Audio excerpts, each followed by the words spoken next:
Welcome back. We're here with Chris, the owner of Sinful Sweets. Chris, how we doing today?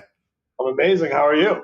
Doing well, man. It's great to chat. We got to connect a couple months ago, so I'm just excited to have you on the podcast. Yeah, man. It's been good. Yeah, it was good. I'm glad you reached out on Instagram initially. Yeah.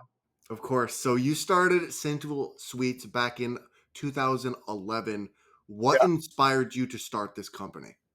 So I was going through like job changes. I worked in sales and I managed a large company sales floor. I had like 150 employees, and I was kind of burnt out and just tired. My family owns a company called Riverside Chocolate Factory, which is based out of Chicago.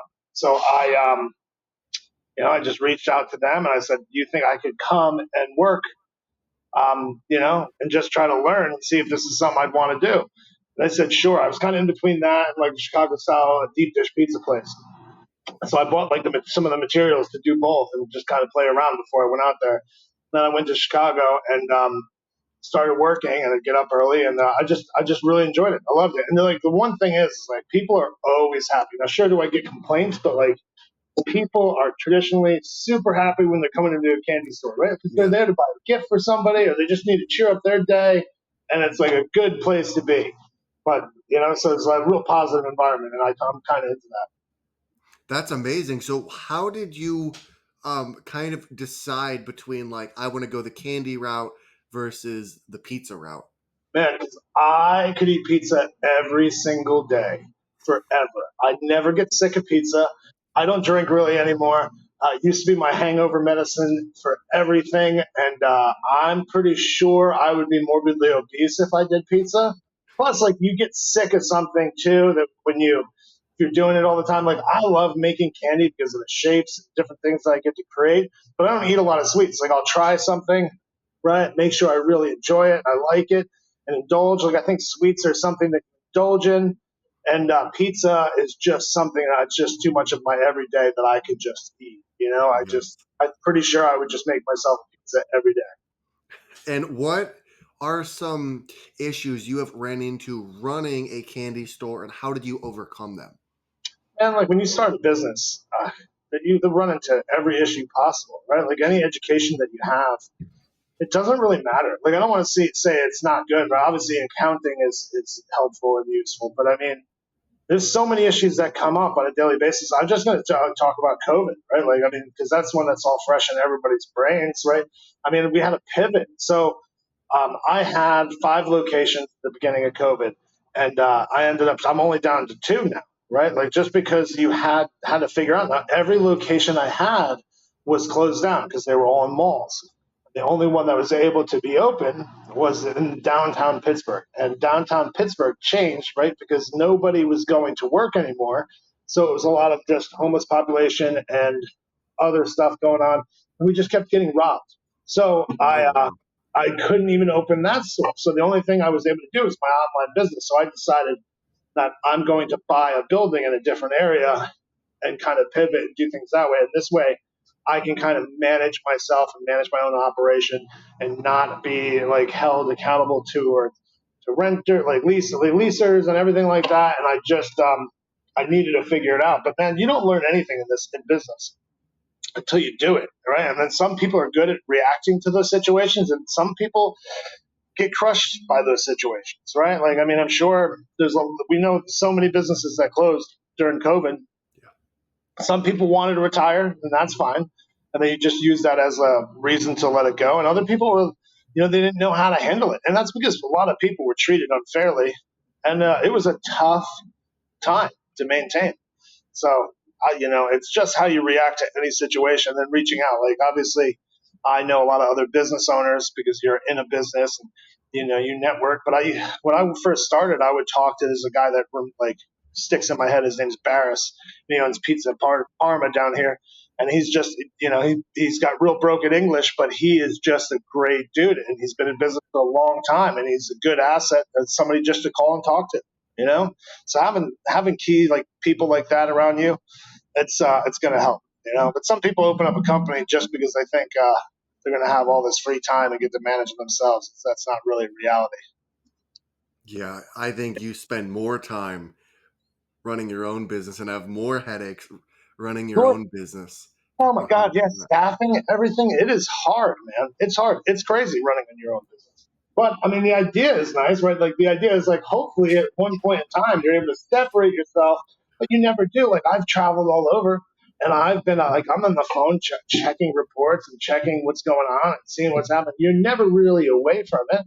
You do this to set yourself up, put money aside, retire when you're ready. But I mean, the point of owning your own business, I think you're doing it one because you want to do it for other people, right? Like your customer base, the people that you're creating a product for, and you're doing it because you love what you're doing, right? So like I Yes. wake up at 4 every day, and sometimes I take my time. Like after I get off this podcast, I got to go make like 4 or 5 baskets, and I already delivered 9 to the other store this morning.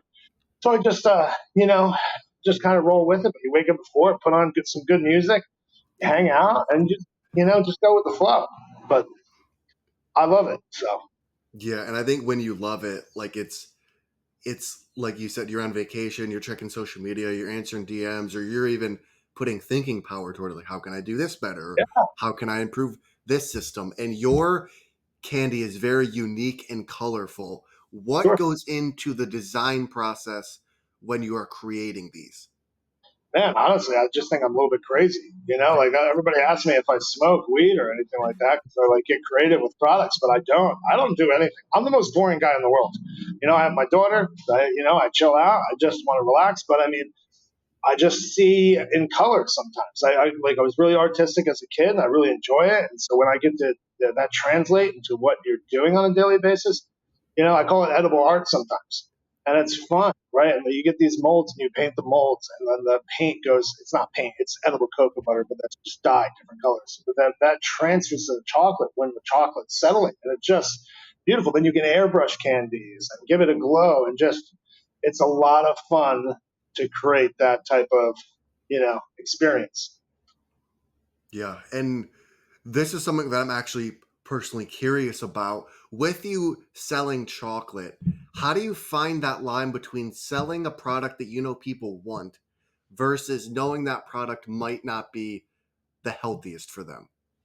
Well, so I mean, I try to use everything.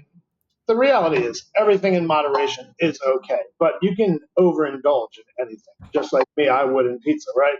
Yeah. So I know there are people that do it, right? I do cupcakes and these giant cookies. Like one cookie is way too much for one sitting, but I make them anyway. So you're right. I mean, but I mean, I think if you know how to manage like I can't be there to manage everybody's lifestyle and how they consume food, Yeah. but that has crossed my mind, right? And sometimes you just got to let people figure it out on their own. And I think that comes with age too, right? Like I'm a way different man than I was when I was in my 20s. I'm 44 now, and I just make a lot of different decisions. Like I even said, I barely drink. So that's a huge change that I made because I like my life better without that. So I see what you're saying, but it's I don't try to manage that aspect of it, but I just hope that people take into account like how to manage that process for themselves and for their own personal health, right? Because there are certain things, right? It's a lot of sugar. Sugar is not healthy, but it should be utilized as a treat, just like alcohol. Alcohol is not the best for us, but every now and again, having like a margarita in Mexico or something like that, and just chilling out and hearing the waves crash against the beach, sure, there's nothing wrong with that. So just enjoy it when it's needed. Put it in the freezer. Others give it as a nice gift. Stuff like that. That's a good answer. I like that. And as a leader and a business owner, how do you make sure your team is staying inspired and motivated?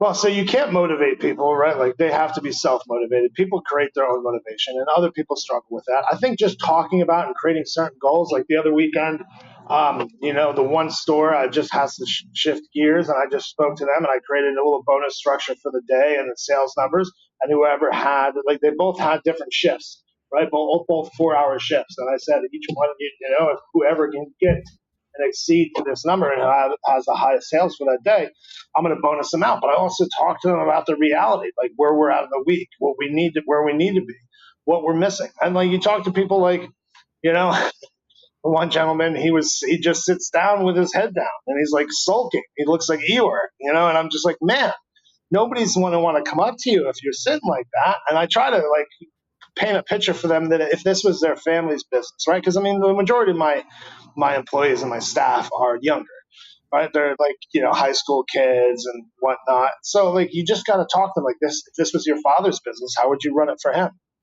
Would you want to be engaging with people? Would you want to have your head up? Would you not want to be on your cell phone? It's easy to just sit there and bury yourself in your cell phone. And that's a way different thing than I had when I was a kid. We didn't have that. So your interaction was with your staff. So people just, fall victim to these mobile devices. So I just try to limit that and just be honest with people and try to paint a picture of how they would want to be if this was their company or if they were supporting their family.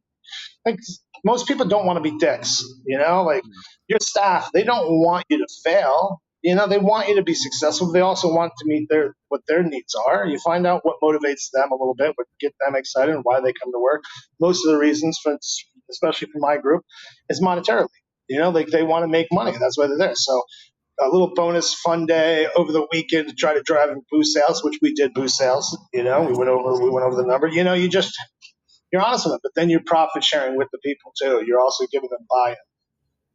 I really like that approach because I think you take an approach of like we all can win together. Like you're not in the state of punishing, you're in the state of positive reinforcement, which I think is Sure. important.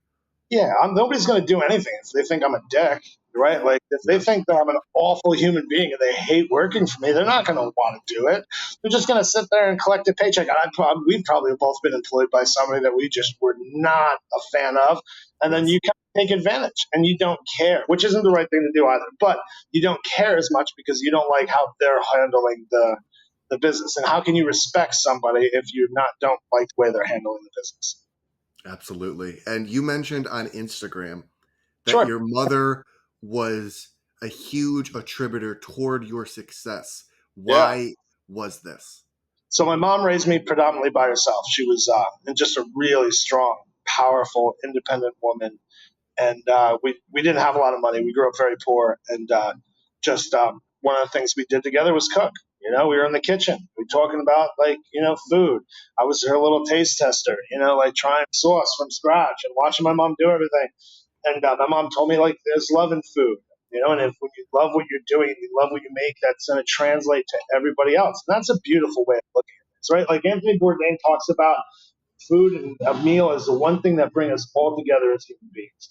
Right? We're sitting there, we're conversing, we're talking, we're laughing, we're smiling, we're with each other. Even if we're arguing with family about politics, religion, or whatever it is, we're still there and we're doing it together and we're doing it over a meal. And if there's love and passion in that food and what's in front of you, that represents family, at least to me. And so I want to translate that into the products that I create, right? So it means so much to me, the idea of people sitting around and being able to enjoy a product that I made that reminds me of my mother and just growing up and sitting there and just watching her, whatever it was she was making. And honestly, most of the time it's pasta because pasta's cheap, Yeah. and things like that. But my mom did love to make sauce from scratch, and a lot of stews and whatnot. And it translates through. So if I'm doing it for people, right, that I like, that represents for my mother, and they get to bring it home to their families, then it's translating over to their homes too. So I'm able to reach a wider market, and I just kind of, I give my mother's love to everybody else. It's beautiful. I love that. That's amazing. And it's it's always exciting to see people take that love and care and have a reason why they're creating something. They're not just creating a food or a candy just because they want to. They have that reason backing it. And I Sure. think people can, feel that story behind why Yeah. you're doing it. Yeah, I'm not just trying to hook people into sugar, right? Like I'm trying to create. Like, there's a key lime pie truffle here that's layered. Like my mom loved key lime. Her ex husband Rich loved raspberries. It's key lime layered with raspberry with graham cracker crumb and white chocolate. So it's just, I don't know. It's just a beautiful combination. But like I try to do everything that represents the things that I love and I care about.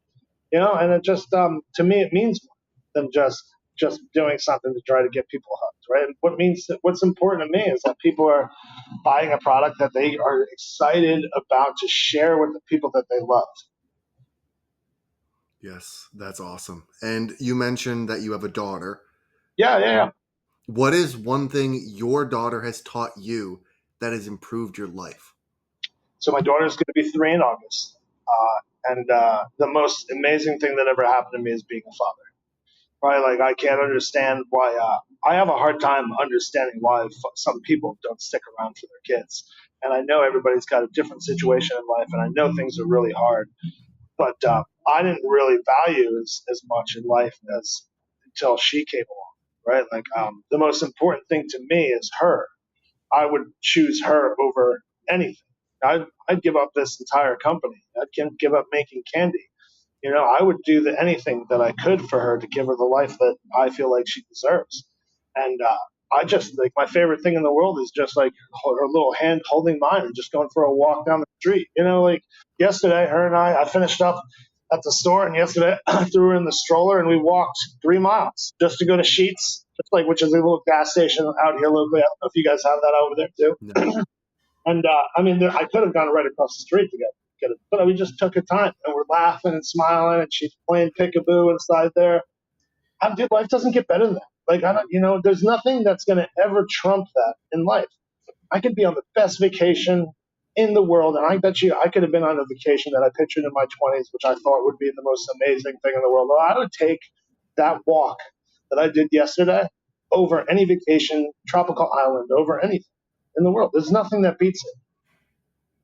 That's awesome. Yeah, I obviously don't have any kids. I'm 24, and seeing your passion and your excitement, it's amazing because you care, and I think the thing that I get and the thing that it seems for you is that the little things mean a lot more, especially Yeah, with her.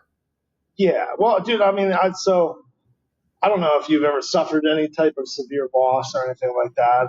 Like it kind of wakes you up. Like my mom passed away young, and she was like my right hand. She was my everything. So like, when you suffer from something that like that, there's just nothing. You kind of break inside. And there was a few years there where I was just in bad shape, and I was lashing out at the world. I was angry and I just unhappy, and it was really hard. But when you realize, I think, and I don't know if everybody realizes this, right? Like some people may never, I don't want to say get over it, but may never move forward. And because it's really hard. And you can get stuck on the opposite side of things. But one day I realized that, I need to do the right things to make my mom proud and do the right things for her. Otherwise, I'm going to live a life just this where I'm just angry all the time. I had a huge chip on my shoulder. I was really bitter. Dude, like I grew up very poor, didn't have anything, got kicked out of our home. My mom, like I remember in the middle of the winter, my mom driving to New Jersey to get kerosene in a three gallon gas can just so I could take a hot shower in the morning since we didn't have heat. Like it was bad, and I didn't think she deserved it, so I'm so angry. And like she was in pain most of her life in my youth, and just I didn't understand how unfair the world can be. And then one day it clicked because she was so kind and so strong, and she never complained about anything. Like, and she didn't complain because I wouldn't complain with my daughter, no matter what situation we were in, because the only thing she wanted to do is make sure that I was taken care of. And who the hell am I to complain if my mother, who was dying, who's sick, I did even the last day I talked to her. The last thing she ever said to me was, "Don't forget about mom's cannolis." She wanted me to ship her cannolis. You know, like, don't forget about mom's cannolis. And I was like, "How you feeling?" She's like, "I'm fine." She died the next day. Like she was never fine. Like her husband Rich was a great man. He would tell me and fill me in, but she would just, I don't want to say why, but she would do things to make me feel better. And with you dealing with that death, especially at a young age, do you think death is the end? Well, so man, that's a good question, right? Like, I don't know. I don't know. So there's a lot of different theories out there. My mom was a very spiritual woman. She believed in like energy, like the soul is this energy that continues on and all this stuff. And it's a beautiful spirit and a way of thinking things. Also religious, I don't know the answer to that, but I hope that we are just energy and we do just bounce around, right? And I do hope that we live on whatever plane there is or whatever magic that we have that resides out there. I don't know. I believe in magic. Magic's cool. Well, I mean, there's certain things that are happening with science every day that we had no clue about. So how can we not believe in magic? Because everything's ever changing. I believe in that was the self fulfilling prophecy, right? Like, what is it? The secret. Not like obviously you have to engage and work and do things, but I believe in positive thinking. I believe in that whole putting good energy out there, receiving good energy back. Um, so, I mean, if I believe those things, how can I not believe that we continue on some other planet? That's a way better, more beautiful way of thinking. But the honest answer is, who knows? You Yeah. know? Yeah, those are always, fun questions, especially talking with someone that has actually dealt with those experiences. You bring a different perspective. Yeah, Um, you know what's crazy? I taught so all my friends. I think most of my friends still have a parent, which I still have my father. He's still around. We just weren't real close. Um, but most of them have parents. Most of them still have grandparents that are my age. I know somebody who has a great grandparent still, and I don't have anybody. Like I just have my mom's brothers. I have my two uncles, and I have my father. And like I said, my father and I, we didn't grow up together. We talk now. We're not as close as we would be, but I mean, we're better, and that's yeah, cool. But my uncles I'm really close with, my Uncle Steve and my Uncle Bob. My Uncle Bob is the one who owns Riverside Chocolate Factory. But I mean, that's it. Like, you talk to most people, like look around. Most people have parents, grandparents, people they talk to. It's a lot. And like, man, we all take it for granted. So I hope you don't. I hope nobody does. I hope we all pick up our phone and call our mothers, call our fathers after this, tell them that we love them, call our grandparents, because man, it doesn't last forever. Like those people shape our lives the best that they can. And sometimes, and at some point, it comes down to our decisions too. So if you're sitting there blaming your parents and you're in your late 20s, it's time to look in the mirror and just, say, okay, maybe it's me who's messing this up. you yeah, know? for sure. I have Yeah. two more questions for you. Go ahead, man. Let's do it. If you could have dinner with two people, one person from the past and one person from the present, who would it be and why? Well, that's easy. My mother would be my main choice. That'd be the present because, man, I would give anything to see my mother again. And the present, man, Joe Rogan. I would love Interesting. to be on that dude's podcast. Like that guy, I don't even know what I would talk about because I'm not that interesting. But I just love his approach on things. And a lot of people are like, don't like him, and that's okay. I think you're allowed to like somebody or not like somebody, but the way he kind of gives people the opportunity to present themselves and present the information that's on their side, and whether he agrees or doesn't agree, he lets them speak and gives them time, and it lets all of us, in my opinion, to make our own decisions. And he's really kind that way, where he's like, he just doesn't get combative with people or angry. A lot of people, when they kind of have a situation like this, so say we were on a podcast together and we had different political views, and instead of letting the other person speak, they just try to overshout and overpower. It's a form of bullying, and I've never heard him do that. And dude, I listened to that guy's. I was just listening to Duncan Trussell before I called into this call because it makes me happy. And Duncan Trussell's a comedian. I love comedy too. I love things that make me laugh. So I enjoy it. But what an interesting man, especially the crew he has, the history he has. He didn't have the easiest upbringing. I think he'd be a really cool person to get to know on a personal level and on a podcast or whatever that is, or dinner. Man, that's a good. I'd go to like the melting pot because that takes forever to get through your meal. I make Joe Rogan go there, right? Like we all food and like some boiling broth and stuff like that. All the course is just get the guy to keep talking. Yeah, Yes, that's awesome. I have yeah. one more question for you. Here, Why did you decide to partner with us and offer the discounts? man. Honestly, so we talked about like energy and good vibes and all that stuff. Man, you have a good energy to you, and you're creating something that's going to help other people, right? And why wouldn't you want to help other people? So. Um, you came, you asked, you presented yourself appropriately, you were very kind about it, and I don't, and it doesn't do me a disservice at all to do something. And there's millions of people that try to hit me up and ask me things and do things, and it's always for their benefit. But you're doing things for not only your benefit, you're also doing it for my benefit, and you're doing it for our customers' benefit, right? And so maybe somebody who's follows your network has always wanted to try us, but maybe they couldn't afford it, but maybe this will give them the opportunity to do that. And that's a big deal to me, and that's kind. Yeah. Thank you for those kind words, by the way. I And yeah, appreciate it. yeah, you're a good dude, man. You seem like a good guy, you know? I thank you. Yeah. That's all the questions I have. Chris, how can people find you, and what is one thing you want to leave people with? Okay. You can find me on social media at Sinful Sweets PGH for Instagram and Facebook, and that's SINFULSWEETS like Pittsburgh. And then my website's www.sinfulsweetspgh.com. That's how you can find me. I'm also on Twitter. I don't really use it that much, or X, whatever it's called now, Yeah. X. And I think what the one thing I'd like to leave with everybody, as we talked about earlier, don't take for granted the people that you have around you. And it's real easy to do that because that's who you get mad at first. It's easy to walk away from somebody, and it's easy to stop communicating with somebody, but anything that's worth it in life is hard. So if you're going to go after something in life, choose the hard path.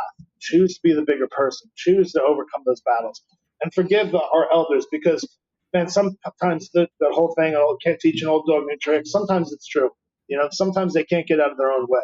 So just forgive, move on. You're going to you're going to have a much better life. Be at peace with yourself and just do the best that you can every day. And if you want to change your life, get out there and change it. Don't sit there and talk about That was amazing. I love that. That was awesome. Well, Chris, it. thank you so much for coming on, man. It was a great conversation. And as always, I appreciate you. Thank you. Yeah, thank you. I appreciate it, man. It's nice talking to you. I'll talk to you soon. Yep. Thanks.